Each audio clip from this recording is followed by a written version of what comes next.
Hello, আসসালামু আলাইকুম। আজ আমি আপনাদেরকে সহজ করে দারুণ মজার বেগুন দিয়ে কার্পু মাছের ডিম ভাজি করে দেখাবো। তো চলুন দেখে নেওয়া যাক এই ডিমটা আমি কীভাবে ভাজি করেছি। তো মাছের ডিম ভাজি করার জন্য চুলায় একটা প্যানের মধ্যে এখানে আমি প্রথমে পরিমাণ মতো তেল দিয়ে দিচ্ছি। তো আমি প্রথমে বেগুনটা ভেজে নিব।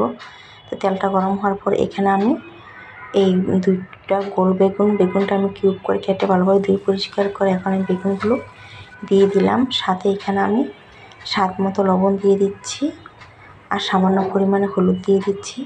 তো লবণ আর হলুদ দিয়ে এই বেগুনটা আমি প্রথমে তেলের মধ্যে আমি ভেজে নিচ্ছি। আর বেগুনটা ভাজার সময় এখানে ঢাকনা দিয়ে ঢাকার কোনো প্রয়োজন নেই। বেগুনটা সহজে ভাজার মধ্যে এটা সেদ্ধ হয়ে যাবে। আর গোল বেগুনটা এমনিতে তাড়াতাড়ি সেদ্ধ হয়ে যায়।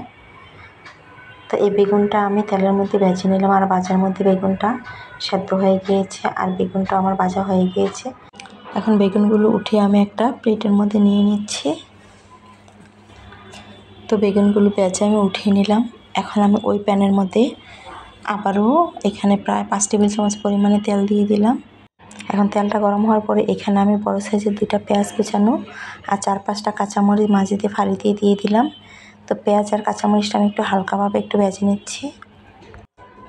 তো পেঁয়াজ আর কাঁচামরিচটা আমি ভেজে নিলাম। এখন এখানে আমি 1 চা চামচ দিয়ে দিচ্ছি ধনিয়ার গুঁড়ো, 1/2 চা চামচ মরিচের গুঁড়ো, 1 চা চামচ হলুদের গুঁড়ো আর 1/2 চা চামচ দিয়ে দিচ্ছি গোলমরিচের গুঁড়ো। আর এই পর্যায়ে চুলাটা কমিয়ে দিয়ে মশলাটা আমি 20 থেকে 25 সেকেন্ড একটু ভেজে নিচ্ছি। ভেজে নিয়ে আমি এখানে কার্পু মাছের ডিমটা আমি ভালোভাবে ধুয়ে পরিষ্কার করে নিয়েছি। এখন আমি ডিমটা দিয়ে দিলাম আর এখানে আমি কোনো প্রকার পানি দিইনি।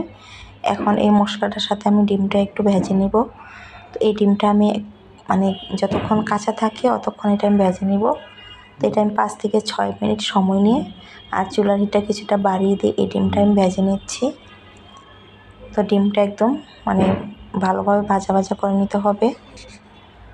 তো ডিমটা আমি একদম ভালোভাবে ভেজে নিলাম। এটাতে কোনো প্রকার ডিমের কোনো কাঁচা গন্ধ নেই। এখন এখানে আমি যে বেগুনগুলো ভেজে রেখেছিলাম এখন এই বেগুনগুলো দিয়ে দিব। তো বেগুনটা দিয়ে এটা আমি ডিমটার সাথে একটু মিশিয়ে নেব। আর এটা আর বেশিক্ষণ চুলায় রাখতে হবে না। এটা 2-3 মিনিটের মতন এটা নেড়েচেড়ে মিশিয়ে এটাতে আমি নামানোর আগে কিছুটা ধনিয়া পাতা কুচানো দিয়ে দিব।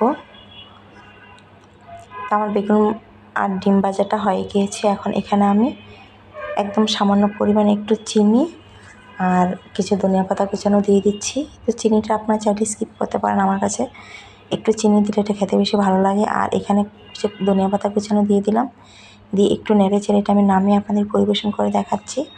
আর এই বেগুন দিয়ে এই ডিম ভাজাটা অনেক বেশি মজার হয়েছিল।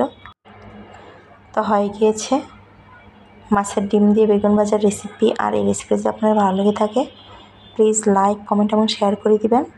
সবাই ভালো থাকবেন, সুস্থ থাকবেন। আজ এই পর্যন্তই। আজকের জন্য আল্লাহ হাফেজ।